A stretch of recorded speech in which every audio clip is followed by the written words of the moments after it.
Vamos a traer estudios sobre el tema decisivo para este último tiempo del anticristo. Hacía años y años y años que yo ni predicaba ese mensaje ni sentía tocarlo. El último día de la campaña Mayagüez Dios me mostró que predicara ese mensaje, porque naturalmente es el tiempo ahora decisivo para esto. Gloria al nombre de Jesús. Vamos a abrir la Biblia, profeta Daniel capítulo 7, versículo 2. Daniel capítulo 7, versículo 2 en adelante. Dice que Daniel tuvo una visión nocturna, y miraba yo en mi visión de noche, y los cuatro vientos del cielo combatían en el gran mar, y cuatro bestias grandes, diferentes la una de la otra, subían del mar. Esa fue la visión de Daniel. Cuatro grandes bestias que subían del mar. Y dice, verso 4, la primera era semejante a un león. Verso 5, la segunda semejante a un oso. Verso 6, la tercera semejante a un leopardo. Hay traducciones que dicen tigre. Y el verso 7 dice, y la cuarta bestia era espantosa y terrible, en gran manera fuerte, la cual tenía unos dientes grandes de hierro, devoraba y desmenuzaba, lo que sobraba lo hollaba con sus pies. Era muy diferente de todas las bestias que vi antes de ella, y tenía 10 cuernos. Sea bendito el Señor Jesús. Antes de seguir adelante, vamos a aclarar, ¿verdad?, que Daniel, en esa visión nocturna, estaba teniendo una revelación de Dios, mostrándole 4 imperios mundiales que surgirían en esos días. Desde los días en que él estaba vivo hacia adelante, aparecerían esos imperios. Y el primero que Daniel vio semejante a un león era el imperio que estaba en esos días en pie, imperio de Babilonia. Entonces Daniel estaba ahí influenciando de forma notoria continuamente. El oso era el imperio de Media Persia, que fue el que derrocó a Babilonia cuando Belsasar murió de repente. Apareció ese imperio de Media Persia entonces en escena. El leopardo, el imperio de Grecia, que quitó al de Media Persia y se instalaron ellos. Y luego la bestia espantosa y terrible, el imperio de Roma, que vino después de Grecia. Nada que, fíjense cómo describe ya en detalle, de los demás no da tantos detalles como con esto. Tenía dientes grandes de hierro, devoraba todo, desmenuzaba, lo que sobraba lo pisoteaba. Tenía 10 cuernos sobre la cabeza. Ahora, la palabra cuerno en la Biblia implica rey o poder para reinar. El profeta Daniel, varios pasajes explica eso. Que sí, que esos 10 cuernos eran 10 reinos que aparecerían al final de la edad. Y entonces Daniel vio, versículo 8, que mientras él contemplaba esos 10 cuernos, apareció otro cuerno pequeño que salía entre los 10, delante del cual fueron arrancados 3 cuernos de los primeros. Y aquí que este cuerno tenía ojos como de hombre, una boca que hablaba grandes cosas. Es decir, que era específicamente un rey, un hombre que surgiría de esos 10 reinos y tomaría dominio de ellos. Eso vamos a ver detalles en todo sentido en cuanto a eso. Daniel se interesó tanto en esa bestia espantosa y los 10 cuernos, y el otro cuerno es otro rey que aparecía entre los 10, que preguntó que le dieran más detalles sobre eso. Entonces Dios le habló detalles adicionales de los 10 reinos que surgirían de Roma, y el rey que se levantaría y tomaría dominio de ellos. Eso sería para el fin del tiempo. Ahora, Apocalipsis 17, verso 12, nos habla de eso. Apocalipsis 17, versículo 12 y 13. La Biblia dice, los 10 cuernos que has visto son 10 reyes. Dice como lo que le dije, que la palabra cuerno implica rey o poder para gobernar. Que aún no han recibido reino, pero recibirán autoridad como reyes juntamente con la bestia. Dice como por primera vez al rey ese que sale entre los 10, la Biblia le llama la bestia. Verso 13 dice, estos tienen un mismo propósito y entregarán su poder y su autoridad a la bestia. Así que los 10 entregan su poder a ese rey que se levanta en medio de ellos y lo levantan a un relieve mundial extraordinario. Apocalipsis capítulo 13 vuelve y habla de ese hombre terrible que tomará dominio de esos 10 reinos que salen del imperio que antes se llamaba Roma. Y Apocalipsis 13 verso 2 dice, el dragón le dio su poder y su trono y grande autoridad. Así que el diablo es el que está metido en el asunto y le pasa todo su poder a ese hombre. Y el verso 3, al final del versículo, dice, se maravilló toda la tierra en pos de la bestia. Y sí, que aunque él tiene 10 reinos ahí, que surgen de donde estaba antes Roma, no pierdan eso de la mente. Aunque ahí que está el epicentro de su gobierno, dice que toda la tierra se maravilló y se fue en pos de la bestia. Así que ahí caerán en el lazo todos los países, Estados Unidos, Rusia y países de todos lugares, la China, etcétera. Creerán en ese hombre y en una u otra forma le respaldarán. Versículo 5. También se le dio boca que hablaba grandes cosas y blasfemias. Así que el hombre es un enemigo de Dios. Blasfema el nombre de Dios, pero habla grandes cosas. Se le dio autoridad para actuar 42 meses.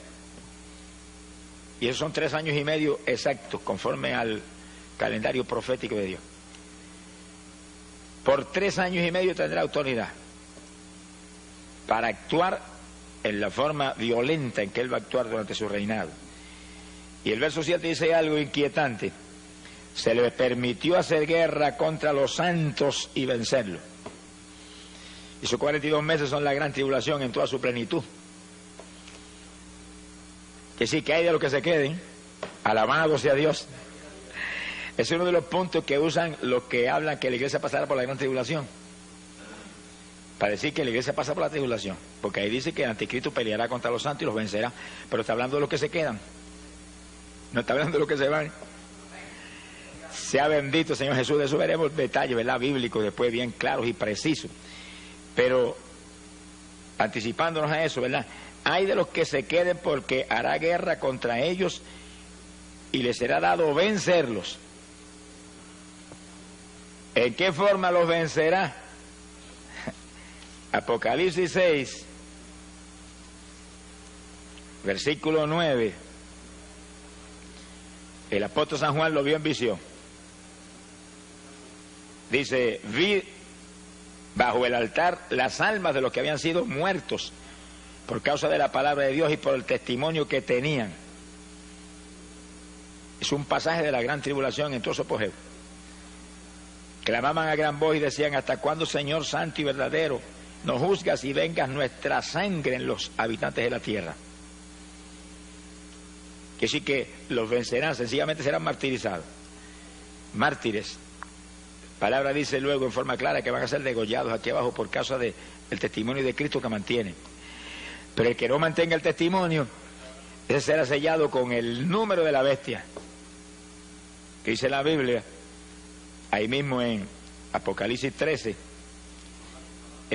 verso 18, que su número es el 666.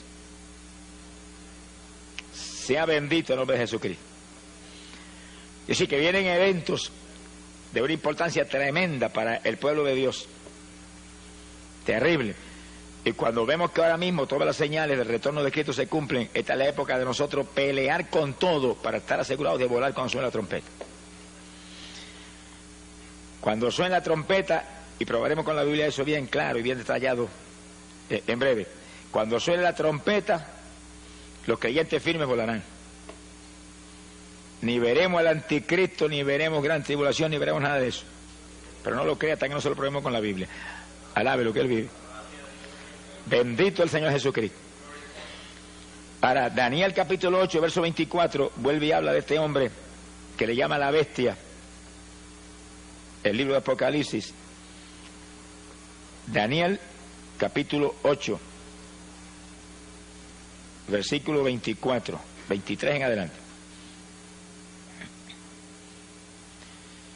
Dice, y al fin del reinado de estos, cuando los transgresores lleguen al colmo, dice, cuando estuviéramos en plena apostasía, maldad extrema en la tierra, se levantará un rey altivo de rostro y entendido en enigmas. Ese es el hombre que Juan le llama el anticristo, Apocalipsis le llama la bestia. Su poder se fortalecerá, mas no con fuerza propia. Ya vimos en Apocalipsis 13 que el diablo le da todo su poder, no es con la fuerza de él, es con la fuerza de Satanás. Dice como el diablo imita a Dios en todo. Nosotros no nos movemos con fuerza nuestra tampoco. Nos movemos con la fuerza del Espíritu Santo que está en nosotros, que Jesús nos ha dado. Y el anticristo tampoco se moverá con su fuerza, se moverá con la fuerza del diablo. Que sí que es el diablo imitando lo que Dios hizo con Jesús, que le pasó todo el poder a Jesús. Ahora él viene y le pasa todo el poder a ese hombre. Bendito sea el Señor Jesús. Vamos a ver más de eso ya mismo. Su poder se fortalecerá, mas no con fuerza propia. El diablo le pasará su trono y todo su poder. Causará grandes ruinas, prosperará, destruirá a los fuertes y al pueblo de los santos. Ahí vuelve lo mismo otra vez. Desde Daniel está profetizado que hará guerra contra los creyentes que están aquí abajo en ese tiempo y los destruirá. Ahora está hablando físicamente y espiritualmente. Los que le acepten los destruye espiritualmente. Los que lo rechacen y mantengan el testimonio de Cristo los destruye físicamente. La persecución más terrible que jamás habrá visto contra el cristianismo vendrá ahora. Será una repetición de la Inquisición romana, pero en forma abierta y pública y trágica para los que se queden. Por eso que hay que dar una voz de alerta al pueblo y mostrarle cómo es que tenemos que estar preparados para irnos, para que escapemos de esto, más el galardón tremendo que recibirá los que se vayan con el Señor. No es lo mismo lo que se salvan en la tribulación que lo que se salvan cuando suene la trompeta y volemos, que somos la novia de Jesucristo y estaremos en boda allá arriba mientras la tribulación está en su apogeo y matando cristianos aquí abajo por miles. Quiere decir que aparte de escapar de la tribulación, seremos el pueblo que donde quiera Cristo vaya, nosotros iremos detrás de él. Primera de Tesalonicenses 4:16 lo dice bien claro. Que sí, que irse en el rapto es el privilegio más grande que jamás Dios le haya concedido a humano alguno. Por eso que la Biblia dice que la gloria postrera de esta casa será mayor que la primera. Nunca, ni los días apostólicos, ni en ninguna época ha vivido el pueblo algo tan grande que jamás moriremos. Oiga eso. Jamás van a pasear este cuerpo que tenemos ahora en un ataúd por ahí hasta el cementerio. Jamás. Jamás la muerte va a tener el privilegio de meternos el aguijón y hacer que esto deje de respirar. Se ha glorificado el nombre de Dios. Y el privilegio de en un segundo recibir un cuerpo igualito que tiene Jesucristo. Bueno, es grande lo que Dios nos ofrece. Si perdemos esa bendición, somos los más necios de los seres humanos. Sonríese, que el Señor le ama. Pero la Biblia dice qué es lo que hay que hacer. Si no lo hacemos, es cuestión nuestra. Dios siempre dice lo que hay que hacer. Luego usted tiene un libre albedrío y yo también. Si queremos hacer otra cosa, pues allá nosotros. Pero si hacemos lo que Él dijo, escaparemos y no veremos nada de esto que estamos hablando ahora. Sea bendito el Señor Jesucristo. 42 meses, son 3 años y medio, ahí es la gran tribulación. Cuando todo el poder de ese hombre satánico se va a desencadenar sobre la tierra. Y viene tercera guerra mundial en esos días. Y viene terremoto mundial en esos días. Y plagas y hambre y granizo como jamás se ha visto. Por eso fue que Cristo dijo que si no acortare esos días, ninguna carne sería salva. Esos días pondrán en peligro la vida de toda la población del mundo. Lluvia radioactiva que caerá. Ahora, el Señor va a intervenir a tiempo para que haya sobrevivientes. Y esos sobrevivientes se añadirán al reinado de Cristo que se establecerá. Pero con cuerpo como este, olvídese, aquí lo grande es la novia de Jesucristo. Lo grande es la novia del Cordero, aquellos en cuyos corazones está establecido ahora mismo el reino de Dios. Bueno, lo de nosotros tan grande, mire, que es realmente extraordinario, ¿verdad? Increíble, cuando Jesús, hablando de Juan el Bautista, dijo que no había nacido profeta de vientre de mujer más grande que Juan. Sí, que Juan era lo más grande que jamás se levantó como profeta. Bueno, fue el que preparó el camino del Señor y el que anunció un cambio de dispensación de la ley a la gracia. Es decir, que realmente fue algo extraordinario. Sin embargo, Jesús dijo estas palabras tan inquietantes: pero el más pequeño en el reino de los cielos es más grande que Juan. Todos los que están aquí lavados en la sangre ahora mismo, llenos del Espíritu Santo, viviendo en santidad, son más grandes que Juan. Alabe lo que él vive. Bueno, eso es extraordinario, pero fue lo que Jesús dijo. En el reino de los cielos, el más pequeñito es más grande que Juan. Juan nunca tuvo lo que tenemos nosotros: ser novia de Jesús, esposa de Jesús. Él era el amigo del Señor. Pero más grande es la esposa que el amigo. Alabe lo que él vive. Porque la esposa es una sola carne con el esposo. Somos el cuerpo de Jesús. Somos un solo espíritu con Jesús. Somos el cuerpo de Jesucristo aquí abajo. Jamás nadie en el Antiguo Testamento tuvo ese privilegio. Nadie de la edad apostólica para acá es que tenemos esa maravilla. Y sin embargo, ¿cuántos se lo dejan robar del diablo? ¿Cuántos evangélicos usted ve que ahí andando ahí, arrastrándose ahí en una vida cristiana superficial? ¿Cuántos que predicaban, ministraban, se fueron atrás? Están ahí hechos un escombro. Qué terrible. Cuando tenemos algo tan grande, ¿por qué luchar? Y usted ve la gente inconversa cómo se matan por conseguir una profesión encomiable, ser un gran profesor de universidad, o un gran arquitecto, o un doctor en medicina, y se revientan años estudiando y se amanecen por las noches. Y nosotros, ¿cuánto más debemos hacer nosotros por ser esposa de Jesús por la eternidad? Con un cuerpo igualito al de Él, igualitos a Él, seremos semejantes a Él cuando suene la trompeta. ¿Cuánto más debemos luchar? Sin embargo, tengo casos evangélicos hoy que si van a la iglesia el domingo por la mañana es mucho. Y otros que cuando se le antoja se ponen de pie y se van y sin acabarse el culto siguen andando. Ninguno de esos indisciplinados entrará, hermano. Sea bendito el Señor Jesucristo. Esto es un ejército. Y esto es un ejército en el cual tiene que haber disciplina mayor que ningún ejército de la tierra, porque este es el ejército de Jesucristo. Este es el ejército que va a acabar con la Tercera Guerra Mundial y va a establecer un reino de paz aquí abajo. Imagínense qué disciplina tiene que haber. Los disciplinados volaremos. Alabe lo que Él le ama. Hay poder en Jesucristo.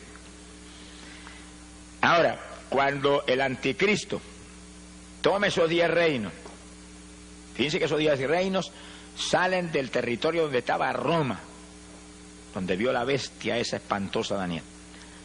De ahí sale esos 10 reinos, ahí se establecerán y ahí los tomará el anticristo. Y surgirá el 7º imperio mundial. Vamos a explicar eso bien claro. Daniel vio 4 imperios mundiales: Babilonia, Media Persia, Grecia y Roma. 4. Pero antes de esos 4 había habido 2: Egipto y Asiria. Egipto, donde estuvo José y el que después esclavizó a los hijos de Israel, y Asiria, el que se llevó cautivo a los hijos de Israel por su desobediencia, y Dios permitió que se los llevaran en cautiverio. Que sí que hasta Roma ha habido 6 imperios mundiales. Tiene que levantarse un 7º, porque en el 7 que Dios termina sus obras. El 7 es el número de plenitud. El 7 es el número donde Dios termina sus obras. Y ese 7º imperio mundial está a punto de establecerse. Y si estamos bien en los últimos días y si Cristo está a punto de levantar su iglesia, eso tiene que estar prácticamente hecho ahora. Si no, ¿cuándo es que va a levantar el Señor su iglesia? Por eso es que no hablamos con teoría, tenemos que hablar con pruebas bíblicas ahí, claras, precisas. ¿Qué territorio ahora mismo es el que ocupó Roma en aquellos días de los Césares y de su imperio terrible? Lo que hoy en día llamamos la Europa Occidental es el territorio geográficamente hablando que ocupó Roma. Que sí que en la Europa Occidental tiene que haber sucedido algo grandísimo, tremendo, increíble, que ha preparado el escenario para que el anticristo aparezca y tome los 10 reinos de que habla Daniel ahí y establezca ese séptimo imperio mundial. Mundial, porque todo el mundo seguirá en pos de él. Directa o indirectamente todo el mundo apoyará al hombre, todas las naciones, y habrá unidad y habrá prosperidad, y con engaño prosperará todo. Y todo el mundo tendrá los ojos puestos en ese hombre. Las Naciones Unidas lo han dicho, que están esperando un hombre, que ningún comité lo puede hacer, han probado comités de todo tipo. Un hombre que tenga tal sabiduría, tal poder persuasivo, que pueda convencer a las naciones y traer paz, impedir la Tercera Guerra Mundial, levantar la economía del mundo. El hombre está ahí esperando el momento para él tomar los 10 reinos y aparecer en escena. Que sí que en la Europa Occidental tiene que estar preparado el escenario para eso, porque ese es el territorio que ocupaba Roma, y ahí que dice Daniel que aparecerá 10 cuernos sobre la bestia romana. Entonces, al ver lo que ha pasado en la Europa Occidental, nos quedamos atónitos. Porque cuando terminó la Segunda Guerra Mundial, década del 40, las naciones de Europa quedaron todas arruinadas económicamente. Francia, Inglaterra, eso estaban arruinados después de esa guerra. Entonces, en el 1957, se unieron 6 de esos países de la Europa Occidental, 6. Y en un tratado que se llamó el Tratado de Roma, quedaron unidas las economías de los 6 países tratando de levantarse y superar la tragedia en que habían estado viviendo económicamente hablando.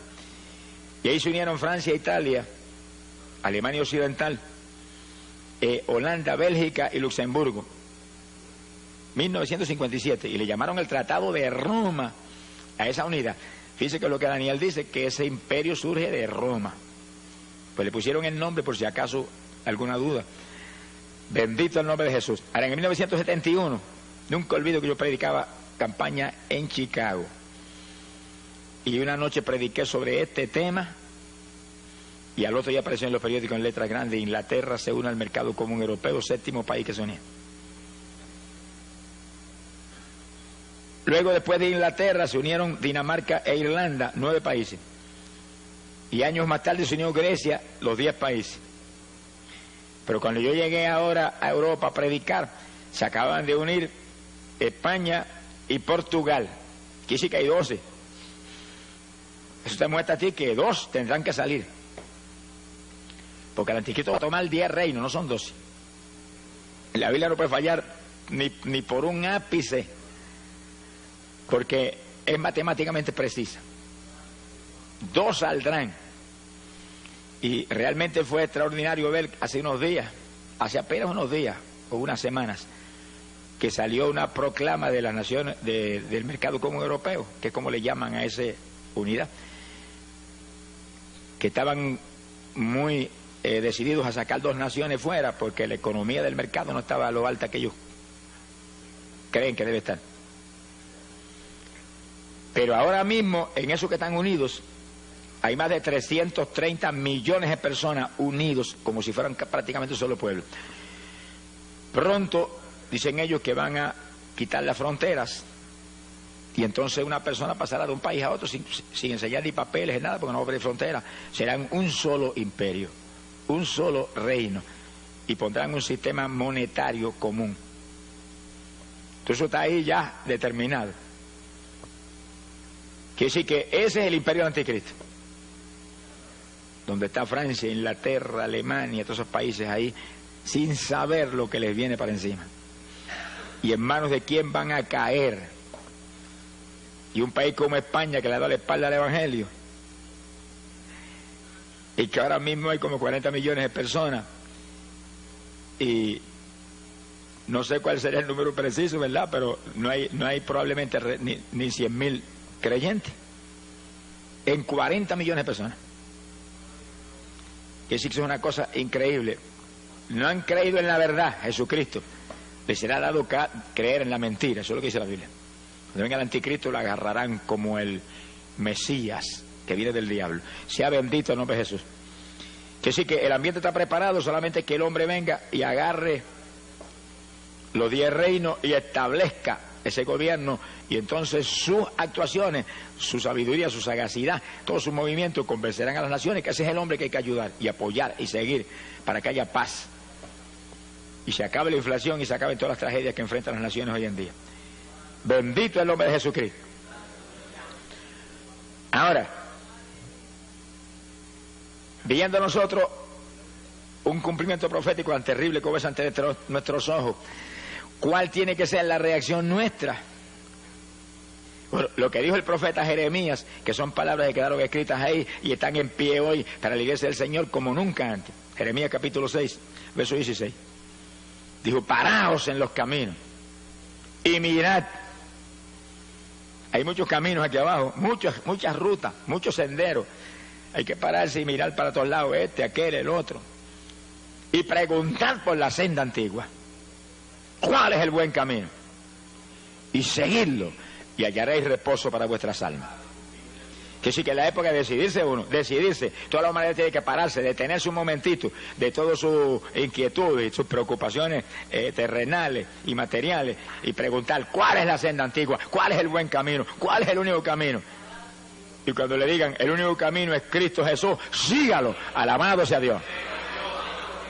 Pues aquí no es que yo lo recomiende ni que yo crea que ese es, no, es que él mismo lo dijo, Juan 14:6, yo soy el camino. Un camino. Esas palabras quedaron metidas en el corazón de los cristianos apostólicos, hasta el punto que le llamaban los del camino. Es la única ruta, esa es la senda antigua, pero no como lo quiere uno tomar, no, como lo tomó la iglesia apostólica. Un camino saturado de amor hacia los demás hermanos, de unidad entre el pueblo de Dios, un camino saturado de poder, un camino saturado de santidad, un camino saturado de oración, un camino saturado de ayuno. La iglesia apostólica no hacía nada sino era con oración y ayuno. Léalo en Hechos capítulo 13, cuando fueron a mandar a Bernabé y a Pablo, estaban todos en ayuno clamando hasta que el Espíritu habló y dijo, estos dos son los que he separado para esta hora. Esa es la senda antigua, hay que volver a esa senda. Cuando el Pentecostés empezó en Puerto Rico, empezó en esa senda. Y los primeros pentecostales aquí tenían una fe sobrenatural, dependían de Dios para todo. Se enfermaba la vaca, oraban a la vaca y se sanaba la vaca. Se ha glorificado el nombre de Dios. Vigilaban continuamente, oraban y ayunaban, había santidad a toda profundidad. Era todo el mundo lleno del Espíritu Santo. Hoy en día eso ha descendido, no se sabe cuántos metros espirituales. Y diga ese pentecostal que usted va y no sabe si es pentecostal o qué. Porque de mirar por fuera, ya uno sabe que algo raro ha pasado, algo rarísimo ha pasado. Alabado sea Dios. Pero el llamado es, vuelve a las primeras obras, vuelve al primer amor. No te apartes del primer amor, porque si te apartas del primer amor, dice la Biblia, estás caído. Hay que arrepentirse y volver a las primeras obras. Jesús no ha cambiado. Si Él no ha cambiado, la iglesia no puede haber cambiado tampoco. Si Él no ha cambiado, el Espíritu Santo no ha cambiado, que es su emisario grande aquí abajo. Nada ha cambiado, lo que ha cambiado son la gente. Las denominaciones, las religiones, son las que han cambiado, se han modernizado, han dañado el Evangelio. Alabado sea Dios. Pero nosotros, hermanos, hagámonos más primitivos cada día, aunque nos digan ridículos, aunque nos digan fanáticos, aunque les digan lo que les dé la gana. Pero ese pueblo fanático, ridículo, lleno del poder de Dios, es el pueblo que se va con el Señor cuando suena la trompeta. Alabado sea Dios. Esa es la novia de Jesús. No me diga a mí que cristianos mundanos se van cuando el Señor dice en su palabra que no podemos establecer yugos desiguales. Y Él va a establecer yugos desiguales. Él que es espiritual y santo, con creyentes mundanos saturados de cuanta basura hay aquí abajo. Ni en sueño. No son parte del cuerpo. Bendito sea Dios. Tenemos que ser como Él. La Biblia lo dice, los discípulos serían semejantes a Él. Él lo dijo, ser santo porque yo soy santo. Y luego dijo algo más, que es una inquietud terrible, ser perfecto como mi Padre Celestial es perfecto. ¿Será posible eso? Bueno, si Él lo dijo, tiene que ser posible, porque no me diga que Jesús nos va a imponer una carga que sea imposible. Es posible. Lo que pasa es que hay que vivir como vivió Él. Hay que vivir como vivió Él, en comunión con el Padre, dispuesto a hacer la voluntad de Dios, me guste o no me guste. Y una vida de profunda oración. Hay poder en Jesucristo. Esta es la época decisiva, cuando tenemos que decidirnos, porque son dos los que vienen. Alabe lo que Él vive. Uno de arriba del cielo y otro de abajo de las tinieblas. Daniel dice, Apocalipsis 13, que vio una bestia que salía del mar, de abajo de lo profundo. Viene ese diablo terrible que entrará en este hombre, en el anticristo, y lo volverá a la bestia. Quiere decir que todo el poder de Satanás se mete en ese hombre. Son dos que vienen. Ahora, ¿cuál de los dos llega primero? Bueno, hay una teoría que llega primero el anticristo, porque si dice que si la iglesia se va a quedar abajo en la tribulación, pues el anticristo vino primero. Uno de los dos tiene que llegar primero, no vaya a decir que van a llegar ahí cabeza a cabeza, no. El de nosotros es mucho más rápido, no va a correr, no le va a permitir que llegue. Llega antes a rescatar su noviecita de lo que viene. Alabado sea Dios. Pero no me lo crea hasta que no se lo pruebe con la Biblia hasta la saciedad. Alabe lo que Él le ama. Sea bendito Señor Jesucristo. Quiero decir que ahí estamos. El reto de nosotros ahora es entrar en el cumplimiento pleno de la palabra. Guardar la palabra a toda plenitud. La promesa del Señor para los creyentes que se quieren ir es: los que guarden la palabra de mi paciencia, esos libraré. Apocalipsis 3:10. Ese es el reto, ese es el llamado. Usted y yo tenemos que esforzarnos como nunca antes, pero el tiempo es breve, el tiempo es corto. Estamos bien en la recta final, estamos a punto de volar para el cielo con el Señor. Gloria al nombre de Jesucristo. Ahora, entrando ahora en un punto muy importante y decisivo para lo que hemos estado hablando. Cuando el anticristo aparezca en escena, la Biblia dice que se le va a sentar en el templo a los judíos. Dice que los judíos van a construir un templo que no está construido todavía. Eso en meses lo pueden construir. Pero cuando llegó la década del 60 y se movió hacia adelante, ni siquiera Jerusalén estaba en manos de los judíos. 20 años atrás. 20 años atrás Jerusalén no estaba en manos de los judíos. Pero en el 67 la tomaron en una guerra de 6 días. Se tenía que mover rápido, papá, porque se le acababa el tiempo. Y en 6 días se le quitaron a los árabes, que no era cosa fácil, eso fue un milagro sobrenatural, que esa gente sintieran temor y huyeran. Ahí entraron, tomaron la vieja ciudad. 67. Ahora construyen el templo en cualquier momento. Si la iglesia del Señor ve eso o no lo ve, eso no, a nosotros no nos tiene, no nos va ni nos viene. Sabemos que va a ocurrir, pero puede ocurrir antes de nosotros volar al cielo o puede ocurrir después. Lo importante es que ahí están los judíos en Jerusalén. Ahí están hablando de la construcción del templo todo el tiempo. He leído últimamente artículos de revistas importantes donde habla de la construcción del templo y que ellos están a punto de construir el templo. Y que el gobierno está con planes preparados y demás para construir ese templo ya mismo. Y que en meses lo construyen con las formas modernas de construcción que hay hoy en día, eso en meses lo tienen terminado. A ellos van a restaurar toda la adoración que había en el Antiguo Testamento, con sacrificios de animales y lugar santo y lugar santísimo y todo eso, ignorando que ya el Mesías vino y una nueva dispensación está en pie y ya no estamos bajo la ley sino bajo la gracia, y que la ley se cumple ahora no en la gente carnal sino en los que andamos conforme al Espíritu. Pero ellos entrarán en ese asunto. Y entonces lo importante de esta cuestión es que el anticristo se le va a subir en ese templo y va a violar todo lo que se hace en el templo y se va a ostentar como Dios ahí. ¿Dónde está eso en la Biblia? Segunda de Tesalonicenses, capítulo 2, verso 3 en adelante. Y esto sí que es importante para nosotros, porque esta es la base de la doctrina de que la iglesia pasa por la tribulación, con una equivocación infantil.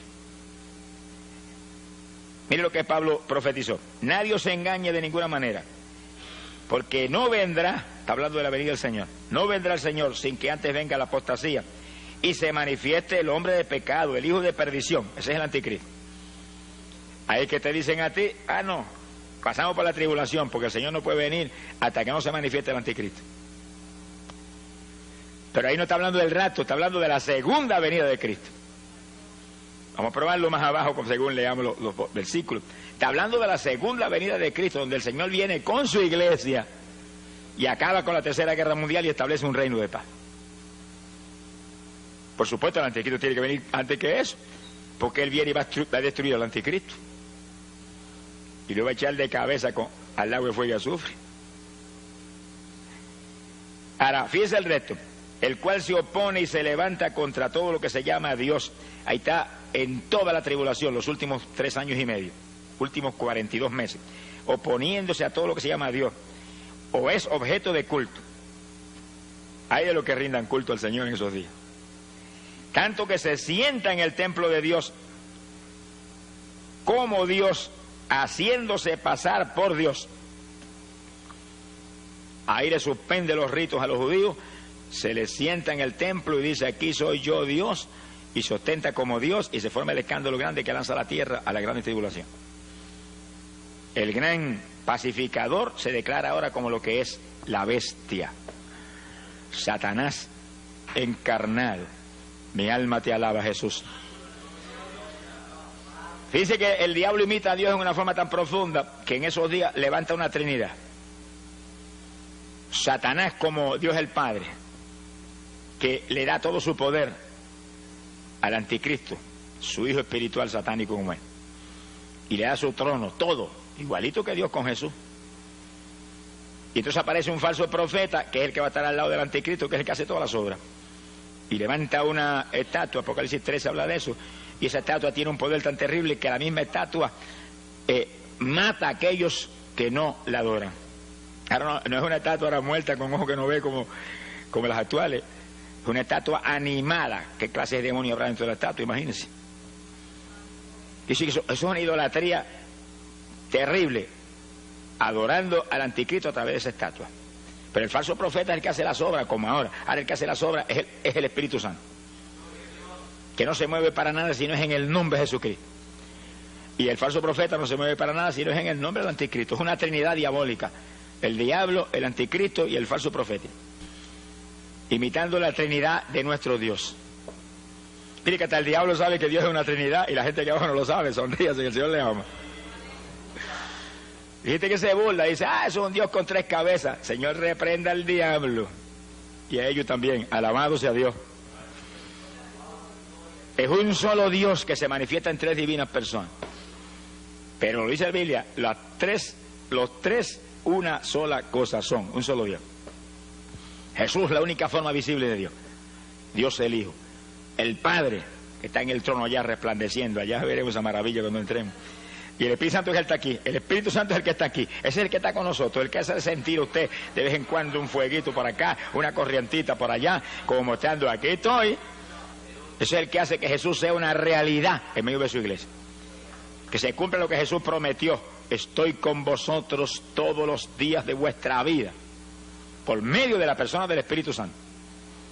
Me voy, pero enviaré un consolador, dijo. No dejaré huérfano. Volveré a vosotros. Quiere decir que Él separa su persona de la del Espíritu Santo como 2 personas distintas, y de pronto los une como una sola cosa. Porque así es la Trinidad. Una de las comparaciones más claras para entender la Trinidad es un triángulo. Un triángulo es una sola figura, pero tiene 3 ángulos: ángulo A, ángulo B y ángulo C. Un ángulo está ahí, el otro acá, el otro acá. Son 3 ángulos distintos. El A es A, y el B es B, y el C es C, pero forman una sola figura. Esa es la Trinidad.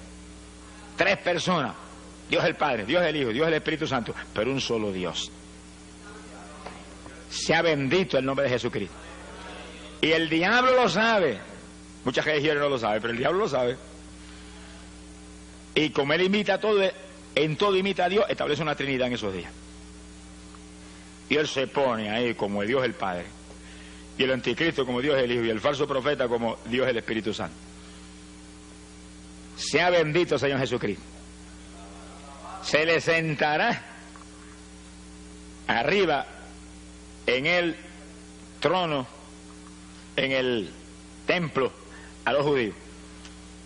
Suspenderá los sacrificios y todos los ritos del Antiguo Testamento que se estarán practicando ahí. Acabará con todo eso. Ahora, ¿cómo el anticristo tiene, diría usted, tanta familiaridad con los judíos? ¿De dónde viene eso? Bueno, está profetizado desde Isaías 28, verso 15. Isaías 28, 15. Fíjense cómo los judíos caen en un lazo que uno de los profetas más grandes que ellos jamás tuvieron se lo profetizó y se lo advirtió. Sin embargo, caen en el lazo. Mire cómo es el poder persuasivo de Satanás y de ese anticristo, esa bestia. Isaías 28, verso 15. Por cuanto habéis dicho, pacto hemos hecho con la muerte e hicimos convenio con el infierno. Cuando pase el turbión del azote no llegará a nosotros. Se sienten seguros en ese pacto, como se sienten seguros todas las naciones con ese hombre. Porque hemos puesto nuestro refugio en la mentira y en la falsedad nos esconderemos. Hacen un pacto con el anticristo, que sí, que usted no se extrañe que el anticristo le va a ayudar a construir el templo, en el cual se sienten respaldados por ese hombre y bajo esa protección. Cuando Jesús vino lo rechazaron. Ahora viene el diablo y ese lo acepta. Se cumple la palabra que como se negaron a creer en la verdad, Dios permite que crean en la mentira. Que sí, que todavía le queda a los judíos parte del juicio que empezó hace casi 2000 años, le queda el cumplimiento final terrible en los días que vienen. Sea bendito el Señor Jesucristo. Quiere decir que ese pacto estará ahí en pie. Y en los primeros 3 años y medio de ese pacto, el anticristo cumplirá el pacto. Vamos a verlo en la Biblia. Vamos a verlo ahí clarito. Daniel capítulo 9, verso 27. Ahora lo pueden ver esto en forma bien matemáticamente precisa. Por otra semana, es una semana de años, 7 años. Vamos a verlo más luego en forma más clara. Por otra semana confirmará el pacto con muchos. Hay un pacto del anticristo con muchos, pero ahí está incluido Israel. Y a la mitad de la semana, cuando pasen 3 años y medio, esos últimos 7 años, hará cesar el sacrificio y la ofrenda. Después, con la muchedumbre de las abominaciones, vendrá el desolador hasta que venga la consumación. Pero fíjense que Pablo nos explica, que lo dijimos en 2 Tesalonicenses, que es lo que hace. Hace cesar el sacrificio y la ofrenda, pero se le sube en el templo y se sienta ahí y dice que él es Dios, que a él es que hay que adorarlo. Que se acabaron los ritos y se acabaron los sacrificios animales, que a él es que hay que sacrificarle ahora. Es a Jehová. Que sí, que el pacto que él hace con los judíos es, como dice Isaías, es un convenio con la mentira y un pacto con la muerte, con el infierno, con el engaño. Se ha glorificado el nombre de Dios. Pero fíjense que ahí habla de una semana específica. Ahora, ese es un punto decisivo. ¿Qué semana es esa?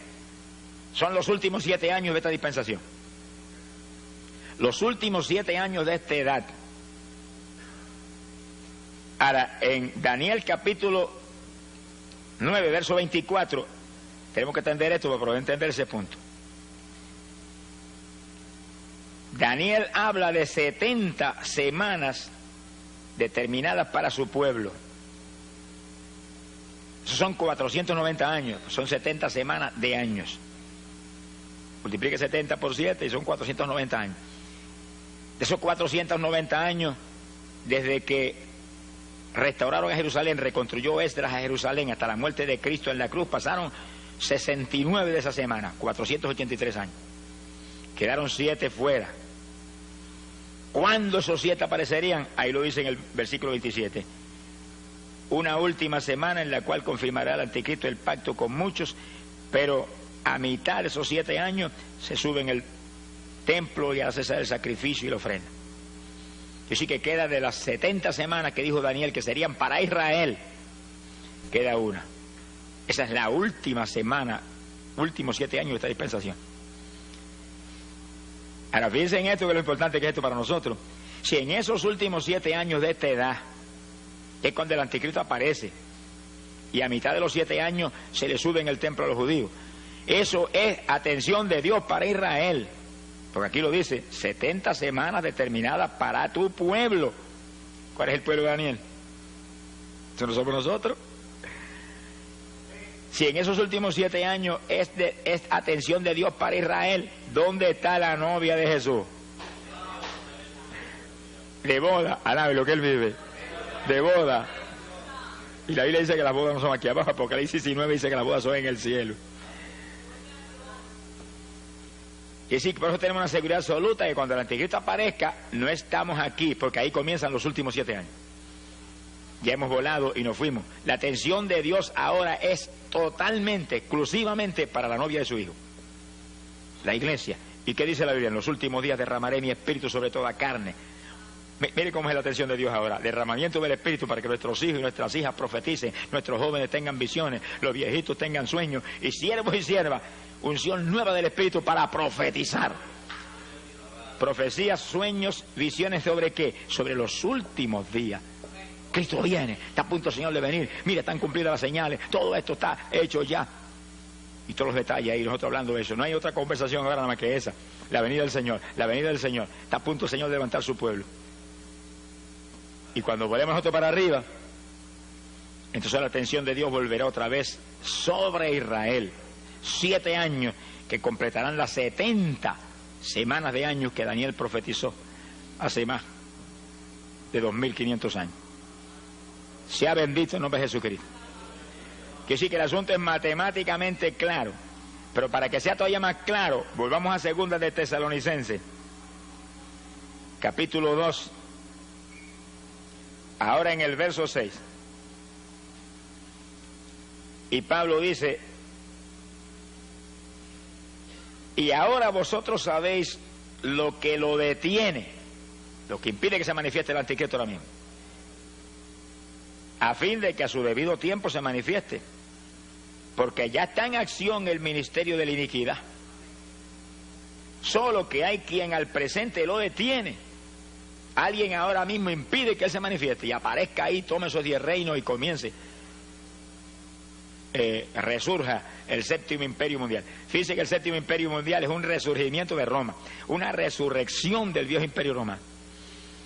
Son los 10 cuernos que estaban sobre la bestia, que es el séptimo imperio mundial, que es Roma. Como si resurgiera Roma con todo su poderío militar y toda su ira contra los creyentes del Evangelio, que en los días de los Césares los tiraban a los leones en el Coliseo. Ahora los van a degollar. Mi alma te alaba, Jesús. Verso 7. Porque ya está en acción el misterio de la iniquidad, solo que hay quien al presente lo detiene, hasta que él a su vez se ha quitado de en medio. Ese que lo detiene ahora va a ser quitado. Y entonces, verso 8, se manifestará el inicuo. Hasta que no se ha quitado el que impide ahora, no se puede manifestar.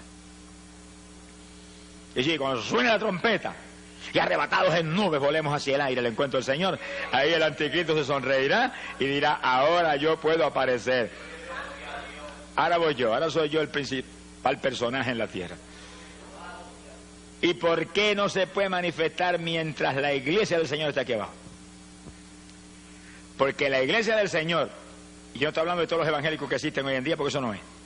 Estoy hablando del cuerpo de Jesucristo, hombres y mujeres que forman el cuerpo de Jesús, porque son hombres y mujeres santos, limpios, llenos del Espíritu Santo, llenos de la fe del Señor, que se mueven ahí, andando no por vista, sino por fe, creyendo la verdad total de la palabra y viviéndola, y dando testimonio a la humanidad, y que su vida ya no es yo, sino Él.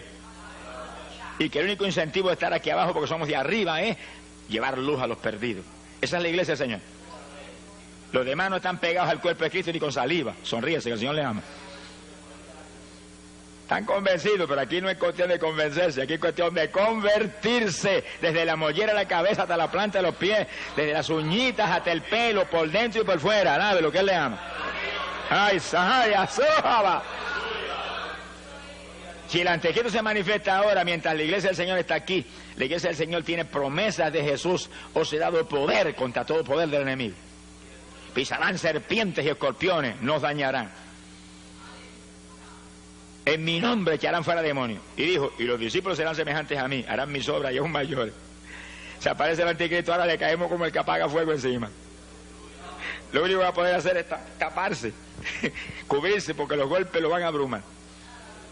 Quiere decir que no puede aparecer. El diablo no lo va a manifestar. Ahora el diablo sabe que si lo manifiesta ahora sería un fracaso para él, no va a ser eso. Está esperando que lo que impide sea quitado del medio. Y cuando seamos quitados del medio, para arriba. ¿Quitados en qué dirección? Para arriba. ¿Quitados en qué forma? Arrebatados en nubes hacia el aire, al encuentro del Señor. ¿Quitados en qué forma? En un segundo, en un abrir de ojos.